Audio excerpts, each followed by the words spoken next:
Hey, fellow humans, welcome to Cognitive Echo. I appreciate you tuning in, checking out my videos.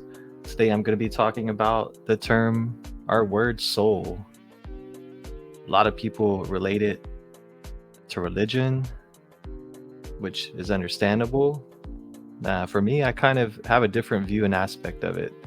And today I'm going to be discussing that with you guys. And I hope everybody enjoys the conversation and topic.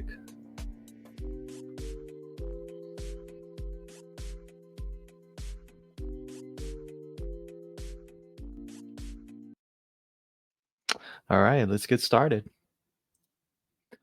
So, when you think of the word soul, most people think religion, somebody dying, the soul leaving the body, floating up to heaven, which is a cool thing to believe in. I mean, if that is true, that's pretty amazing. Me personally, I did used to believe in that, but lately I've been reflecting a lot on what it means to not believe in a God since I've became more of a non-believer. Well, actually, I would say I checked most of the boxes in relation to the definition of the term atheism. So I would consider myself an atheist now at this point. I don't believe in a higher power. I don't believe in any divine plan. But even though I don't follow a religious path, I still feel like there's something, just something significant about human consciousness that connects to the ideal of the soul. I've always associated that term soul with the voice. It's always talking in my head, the voice living in my head. Am I the only one that has that? Do you have that?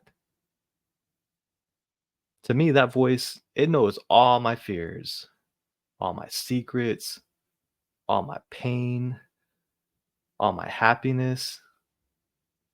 It's basically been there recording my whole life since I was born, which is a lot of information. For me, the concept of the soul, I no longer believe it to be connected to the supernatural or the afterlife. Instead, I've come more up with with a term to think that the soul is more like energy or an essence of who we are. Basically, our self-consciousness, our mind, everything inside our head that makes up our soul, my soul. To me, it's the sum of our thoughts, our feelings, our personalities, everything coming together, basically forming this unique energy that we create while we're alive here living on this planet.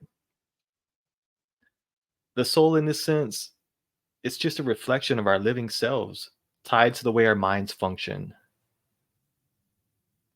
Now, I did used to think that maybe, just maybe, there was a way that all these memories, all these experiences, everything inside my head, that this voice knows, that some way it could live on after we die. I mean, I really do wish that that could be a possibility, but the more that I learn, the more that I read, the more that I expand my knowledge on this topic, I've started to come to the conclusion that basically when we die, our mind stops working and our body starts to decay. That's basically the end. Our memories, our experiences, everything that shaped us, all those things, they all fade with death. I know that's a tough reality. I mean, it's sad, but it's part of understanding life as a finite physical process. The body and the soul are one. Basically, just as the body will return to the earth after death and decay, I believe our soul's energy will dissipate and the energy will gain use somewhere else in this vast universe. To me, that's a pretty cool concept. Can I prove that? No. But to me, it's more logical than your soul leaving your body and being a separate entity and going into heaven.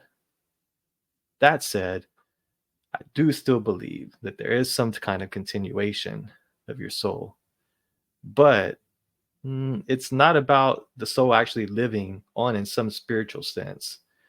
Instead, I see it that we leave parts of ourselves behind in the minds of those that are close to us, our friends, our family, our coworkers, people that we bond with every day during our life on this planet. We share our lives with them, we share laughter with them, we share sadness with them. They know our fears, they know our worries, they know our love. They have pieces of our souls in their memories, in their mind, fragments of us, pieces of our soul that live on inside them. Now, are these complete versions of us, of our souls? No, they're not. These versions of us, shaped by the interactions and experience that we shared with them, however, I do feel live on inside their minds. In a way, our soul spreads through the connection we've built with others. So even though our individual consciousness ends when we die, I feel the impact of who we were, the love, the memories, the shared moments, all continue to live on in the people's minds that we've touched. Our soul, or whatever you want to call it, to me becomes part of the fabric of other people's lives, living on in their thoughts long after I'm gone or you're gone. That's the real legacy. That's the way to live on forever. The part of us that carries on after death does not live on in some mythical realm, but in the realm of our fellow humans' minds. So don't be afraid to let them know the real you so that you can live on forever. I hope you liked this video. I appreciate you joining, and stay tuned because I will be having a lot more content coming out. And don't forget to please like and share.